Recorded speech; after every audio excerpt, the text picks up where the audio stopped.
Será que a ação do Santander está barata? Existe uma grande expectativa do mercado em torno dos resultados do Banco Santander.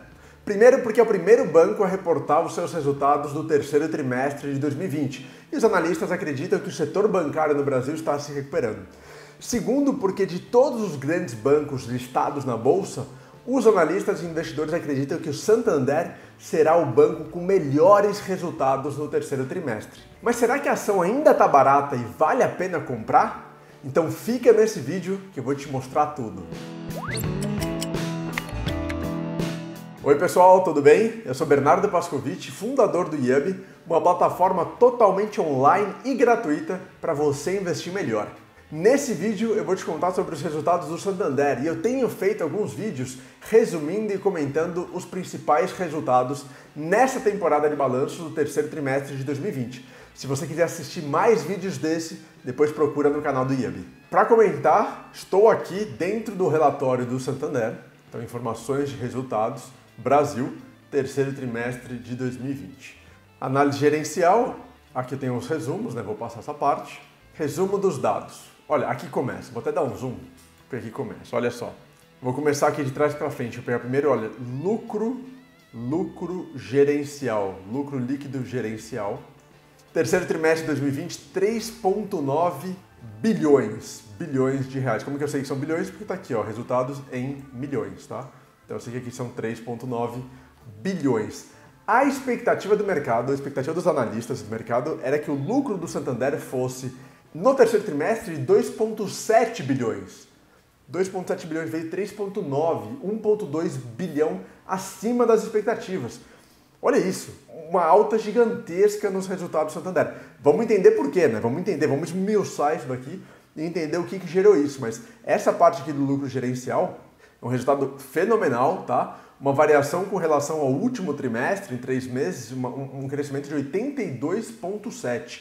Super grande esse crescimento também. É claro que na variação com 12 meses, então, gostei disso aqui do relatório do Santander, ele mostra o trimestre atual, variação com o trimestre anterior e mostra os 9 primeiros meses de 2020 e os 9 primeiros meses de 2019. Então até setembro, que foi julho, agosto, setembro, o último trimestre.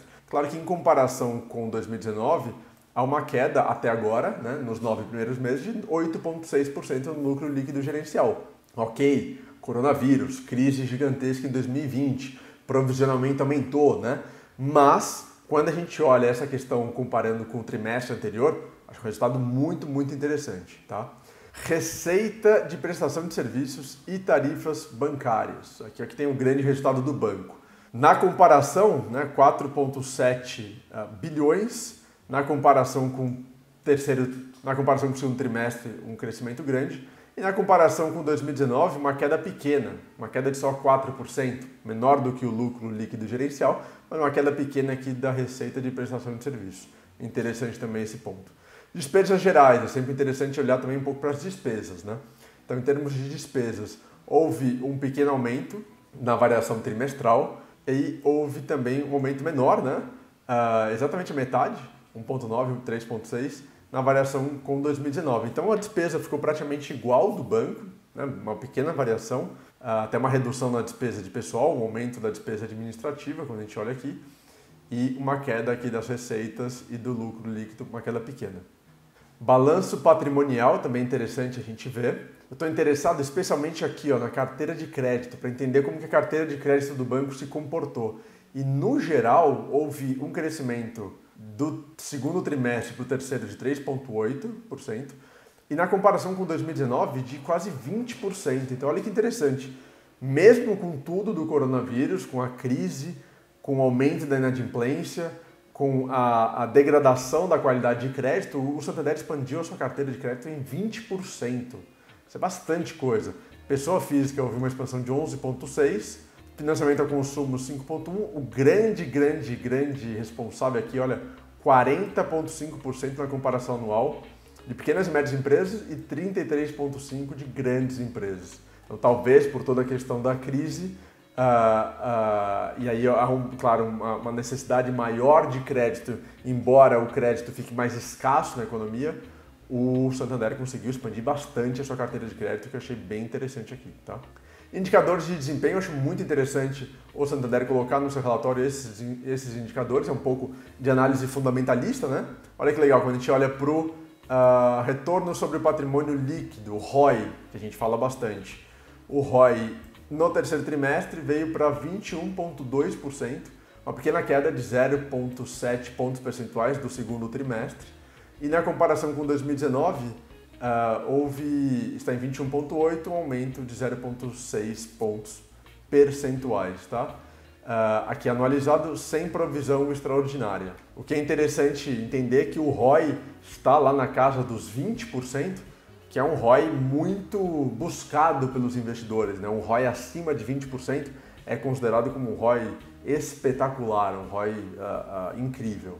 Índice de Basileia. Índice Basileia mostra a alavancagem do banco, né? E enfim, é um índice importante para entender a saúde financeira da instituição.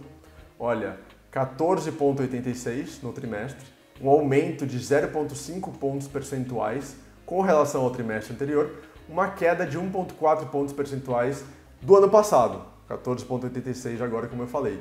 É um índice ok, é um índice bom, na verdade, acima da exigência do Banco Central, e essa queda não é preocupante, na verdade essa queda está muito relacionada à própria expansão da carteira de crédito do banco e esse momento de 2020, tá? A Basileia muito alta pode significar uma baixa eficiência por parte do banco e os acionistas não querem isso. Então é importante ter um índice, um ponto ótimo entre a eficiência no crédito e o capital exigido.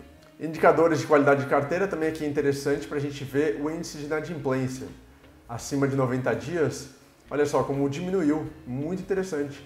Diminuiu, está em 2,1%, em 2019 estava em 3%. Olha que doido. O índice de inadimplência no meio, né, em 2020, no meio de toda a crise, caiu, melhorou. E também melhorou do trimestre anterior, que estava em 2,4%, teve uma queda de 0,3 pontos percentuais. Aqui é o resumo que eu queria mostrar para vocês, os principais pontos desse resultado muito interessante, muito esperado pelo mercado e veio acima, inclusive, do que o mercado esperava. E é, enfim, um selo de qualidade gigantesco para as ações do Santander.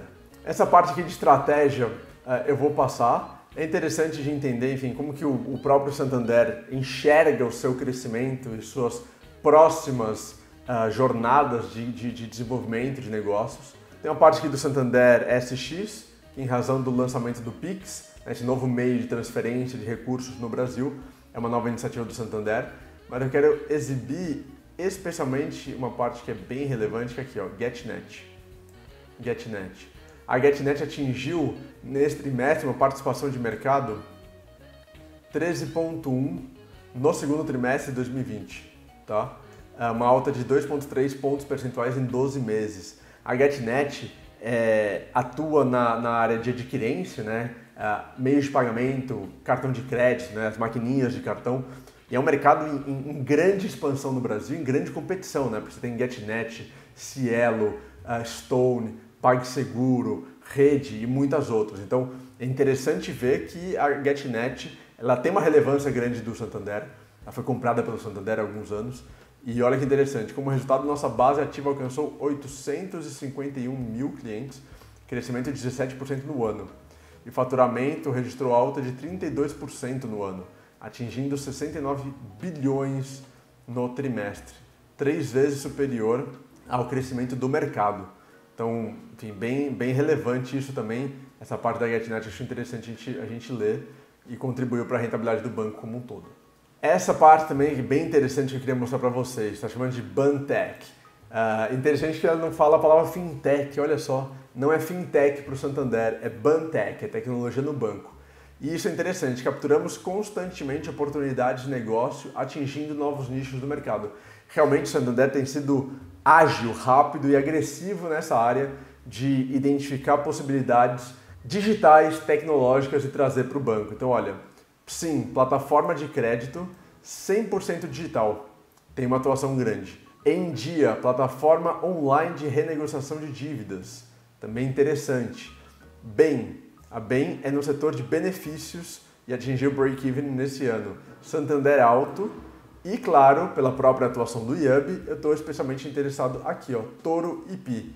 A PI Investimentos é o braço forte de investimentos do Santander, com uma marca diferente, né? Não é Santander, é a marca PI Investimentos. E em setembro, agora, mês passado, anunciou a aquisição de 60% do capital da Toro Investimentos.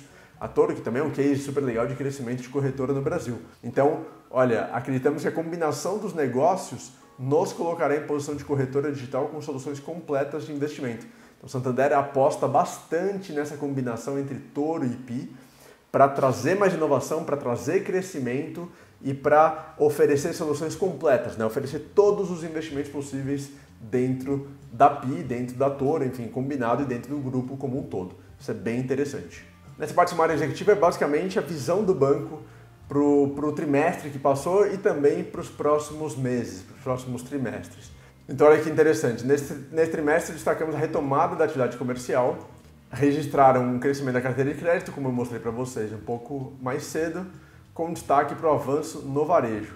Interessante, desempenho acompanhado de indicadores de qualidade em patamares controlados. A receita total nos 9 meses de 2020 expandiu com relação ao ano passado, sendo que destacamos nesse trimestre a retomada da transacionalidade dos clientes, impulsionando as comissões.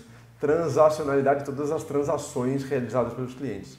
Em paralelo, seguimos com a estratégia de trazer a industrialização para o nosso negócio, colaborando com o aumento da produtividade que pode ser refletido em nosso índice de eficiência, atingindo o melhor patamar histórico em 9 meses. Esse sumário é interessante, enfim, um resuminho importante de tudo que ele mencionou. Aqui a gente pode ver mais dados, quebrados um pouco, algumas explicações do que eu mostrei antes, lá naquele resumo de indicadores financeiros e de lucro líquido, ROI, etc. A carteira de crédito que eu mostrei para vocês também, os indicadores de qualidade, tudo isso eu já mostrei para vocês, então vou passar aqui. Essa aqui, parte de margem financeira, é interessante ver como está a margem do banco, tá? Caiu, né, desde o terceiro trimestre de 2019, também normal por tudo que aconteceu, mas está acima de 10%, está 10,2%. A margem financeira acima de 10%, ela costuma ser um bom indicador e buscada também por muitos analistas e investidores, tá? Apesar da queda no segundo trimestre de 2020, ela se mantém acima de 10%. Comissões, receitas com as prestações de serviço, aqui é legal também ver, né? Cartões, serviço de conta corrente, comissões de seguros, crédito, cobrança, arrecadações, tem toda a quebra, né? Todo o detalhamento das receitas. Mas o que eu quero mostrar especialmente está aqui, o resultado de créditos de liquidação duvidosa, famoso PDD, né? O provisionamento em razão de perdas e de resultados duvidosos. Olha que legal, que interessante. O resultado de créditos de liquidação duvidosa somou 12,8 bilhões de reais nos primeiros 9 meses. Vamos sempre lembrar, né? 12.874 milhões, para não se confundir, são 12 bilhões.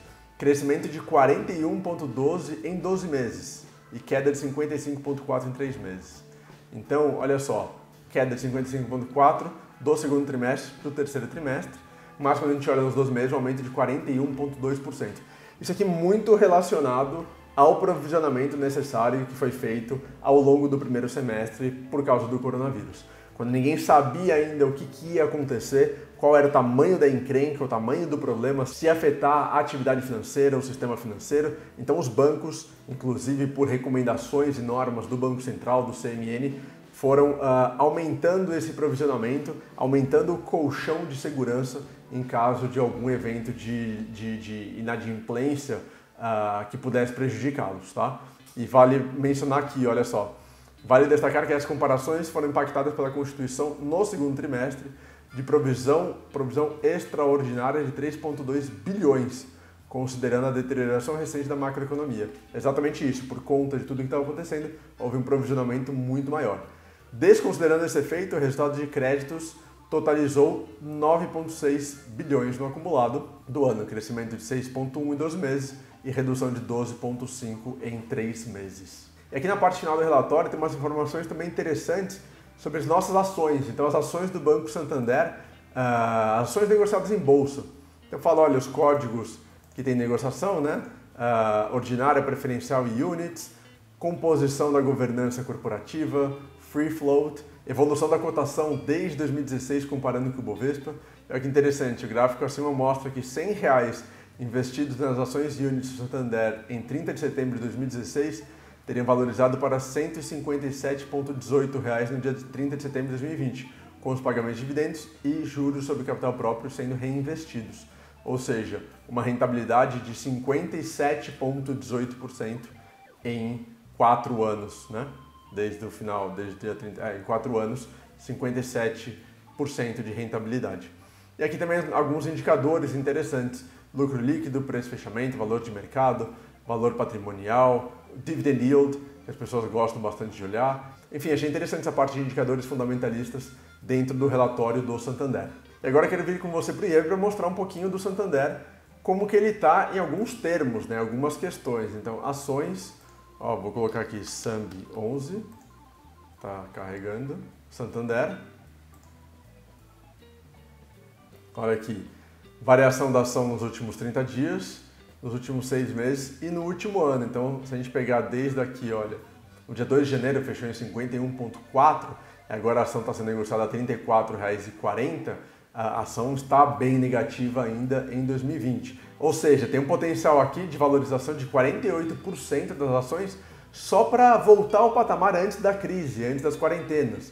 E esse resultado atual, divulgado hoje pelo Santander, pode abrir um espaço para uma valorização bem interessante. Ok, já teve uma valorização grande nos últimos tempos. Aqui é mais fácil ver nos últimos 6 meses, desde o patamar mínimo aqui, né, de maio, mas também nos últimos tempos, saiu de R$ 28, já está em 34, houve uma valorização. Nos últimos 30 dias teve uma valorização mais relevante ainda, mas se a gente pensar no longo prazo, tem um potencial para o banco retomar os patamares pré-coronavírus.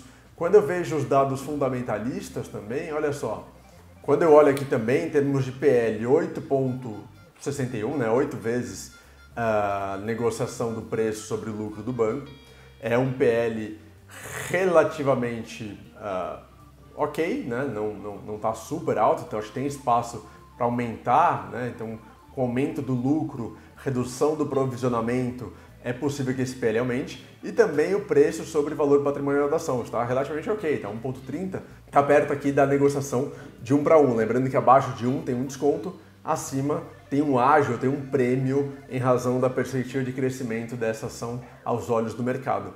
Mas sim, os indicadores estão bem ok, não é uma ação cara nesse momento. Claro que a decisão de investimento é sua, né? Isso não é uma recomendação de investimento, você não deve investir ou deixar de investir pensando nesse vídeo especificamente, mas acredito que há um espaço de valorização ou espaço para a valorização das ações do Santander com o passar do tempo, pensando no horizonte médio e longo prazo. Quero saber de você agora, qual o próximo balanço que você quer que eu faça um vídeo? Comente sobre os resultados nessa temporada de balanços do terceiro trimestre de 2020. Comenta aqui, quero saber sua opinião e o seu pedido para o próximo balanço. Aproveita também para deixar um like no vídeo, isso me ajuda muito todo mundo aqui no IEB. Se inscreve no canal se você não for inscrito ou inscrita, compartilha o vídeo com as outras pessoas e me segue no Instagram. Tá aparecendo aqui em cima meu nome, todos os dias eu faço um vídeo de resumo da Bolsa de Valores, tudo o que aconteceu que afeta o seu dinheiro e os seus investimentos. Me segue lá. Obrigado, um abraço e até a próxima. Tchau! Tá aparecendo aqui ao lado um vídeo que eu fiz comparando as ações dos bancos brasileiros. Santander, Banco do Brasil, Itaú Unibanco e Bradesco. Clica aí para você assistir agora e entender mais sobre os bancos.